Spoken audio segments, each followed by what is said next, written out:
So sumabog nga po sa Philippine Boxing ang sinabi ni Carl James Martin sa naging panayam sa kanya kung saan prangka ng sinabi ni Wonderboy mga boss. Napalagay daw nito kaya niya tanggapin ang suntok ni Cuatro Alas at ninauya Inoue kapag nilabanan niya ito. Malaki daw ang respeto nito mga idol sa galing lakas at tapang ni Cuatro Alas. Pero para kay Martin, malabo daw ito matatalo sa bakbakan kay Casimero. Ganon din kay Inoue kung saan mga boss. Kagaya po sa ina-expect natin, naging usap-usapan sa social media ang reaksyon na to ni Martin at halos lahat mga idol nagsabi na imagination lang daw ni Wonderboy ang kanyang sinabi na kaya nito talunin si Casimero at Inoue sa bakbakan. Wala pa daw kasi ito nagpapatunayan sa boxing sports. Tapos sasabihin nito na ang dalawa sa pinakamalakas sa divisyon kaya nito talunin sa laban. Pero gayon pa man mga boss, wala namang masama sa mga sinabi ni Wonderboy. Wala tayong magagawa kung mataas ang kumpiyansa ni Martin sa kanyang sarili na siya mananalo sa laban kapag nakaharap nito si Casimero at Inoue. Sa laban na lang natin malalaman mga boss kung kaya ba talaga patunayan ni Martin ng kanyang mga sinabi.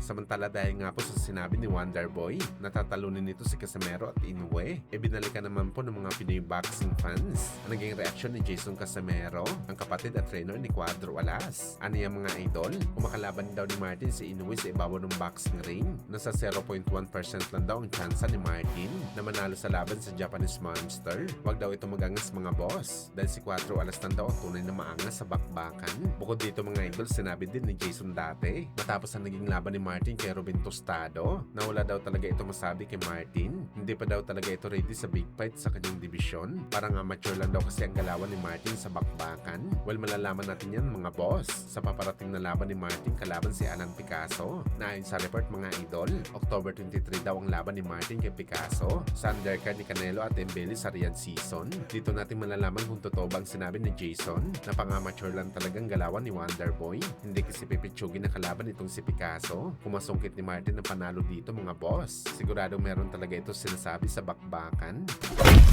Sa kabilang banda naman mga idol, ang ating pinakamalaking pambato na si Wiljon Mindoro na pabalitang mapapalaban sa August 29 at ang mga kalaban daw nito mga idol, ang malakas na contender na si Carlos Ocampo. Sa mga hindi po nakakaalam mga idol, sa 4 po na talo ni Ocampo sa kanyang record, puro malakas po na fighter ang kanyang kinalaban, kagaya ni Errol Spence Jr., Temso at Towering Inferno na si Pondora. Pero kahit talo si Ocampo dito, competitive naman ang bakbakan, kaya talagang magandang laban ito mga idol para sa ating pambato na si Mindoro.